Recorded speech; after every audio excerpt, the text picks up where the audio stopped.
Are you feeling overwhelmed by all the information on digestive health? From IBS, the heartburn, it can take a lot to take in and to navigate the maze.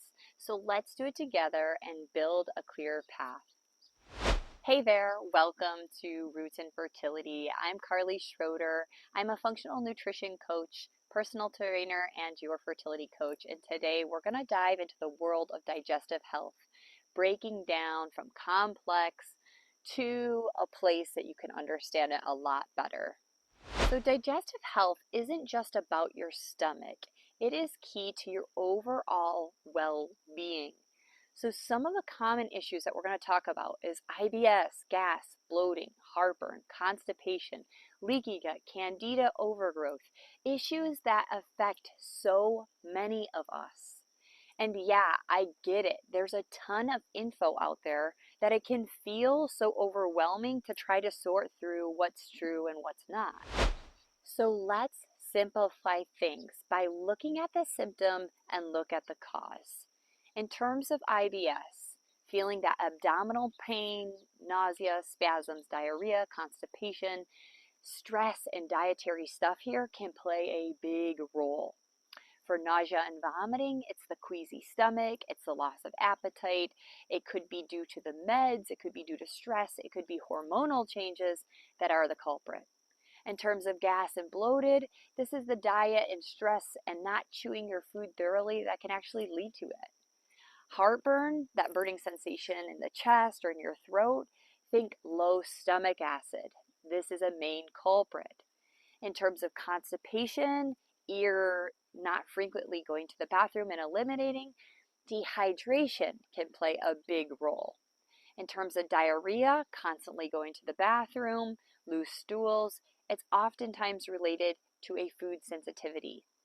For leaky gut, autoimmune diseases, fatigue, all this could be a signal, and it can be highly impacted by your oral health or it could be from antibiotic usage.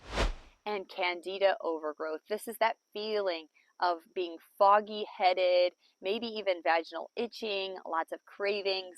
This can be due to a poor diet and feeding the wrong bacteria. So what can you do about all of these different things if any of them spoke to you?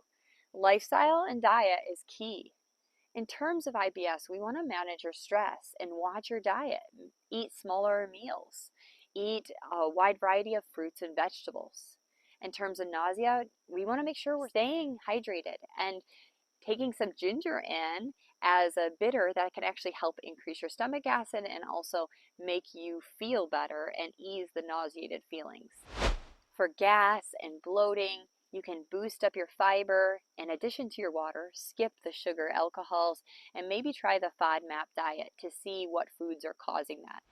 In terms of heartburn, we want to make sure that we're increasing our stomach acidity, making sure we're removing caffeine and citrus foods that could be actually exacerbating and making that worse. For constipation, we want to drink more water and load up on fiber-rich foods, but we also want to do that with the water intake as well. And for dehydration, we want to consider adding in electrolytes coming from coconut water or regular water and eating fruits and vegetables that are high in water as well. For candida overgrowth, we want to drop out the sugar and boost up the probiotics. Eat those fermented foods and be mindful because the candida, the yeast, can actually feast on the starches and carbohydrates. So overall, supplements can also help. So you want to think about your prebiotics and enzymes that are tailored to your needs. My tip to you is to start with one of the supplements at a time and start to see how that actually impacts your gut health. In terms of testing, if you're looking at your body going, I'm not sure what's wrong, it's not really clear to me, you might decide to consider some of the functional tests that can actually pinpoint what's actually going on in your body. So some of the common tests for food sensitivity tests or a stool analysis or a breath test can actually give you insight if you have SIBO, if you have candida, or if you have some of the food sensitivities.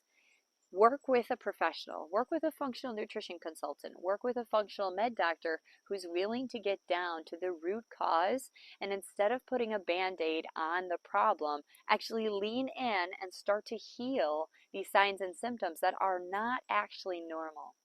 Diving in and finding that root cause takes some time and patience, and know that you got this. Taking the steps right now and educating yourselves and starting to do the research and trial and error, removing all the foods that are inflammatory from your diet, you're going to start to get some answers and actually see some results relatively quickly. And just as a final thought, I want to remind you that you are in control of your health journey, and knowledge is power. So stay tuned with more tips and updates on digestive health, and thank you for watching. I will see you in the next video. And if any of these topics have hit where you want more information on constipation, bloating, gas, candida, you're going to want to follow these little end screens so you can get more information that'll dive into each of those topics and give you the information about supplementation and what to do to heal your body. Thank you for joining. Aloha.